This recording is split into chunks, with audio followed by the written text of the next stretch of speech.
সময়ে মানুহক কঠিন হ'বলৈ শিকায় আৰু কঠিনতাই মানুহক সলনি হ'বলৈ বাধ্য কৰায়। সময় আৰু পৰিস্থিতি একেই নহয় জানা, আমিহে সময়ৰ লগত পৰিস্থিতি সন্মুখীন হ'ব লাগে। মৰিবলৈ পিছে মোৰ অকণো ভয় নাই, জীয়াই থাকিও কাৰো আপোন হ'ব নোৱাৰিলোঁ। আৰু এতিয়া জীয়াই থকাৰো ইচ্ছা নাই। নদীৰ সোঁতত উটি যোৱাৰ দৰে নিজকো জীৱনৰ দিশে ঠেলি দিলোঁ। সেয়েহে বহুত জ্বলা যন্ত্ৰণা সহ্য কৰি আছোঁ।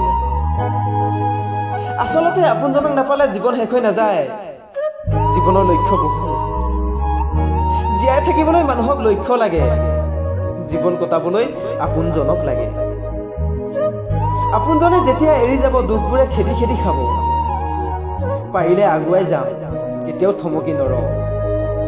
তথাপি জীৱনৰ হলিতা জ্বলাই ৰাখিম সদায়, এদিন নহয় এদিন ময়ো পোহৰ আনিম। যদি জীবনৰ ৰংবোৰে লুকা ভাকু খেলে, যদি আশাৰ চাকিটি উমি উমি জ্বলে, তথাপি বন্ধু আগুৱাই যাবা, তথাপি বন্ধু আগুৱাই যাবা, পিছলৈ ঘূৰি নাচাবা।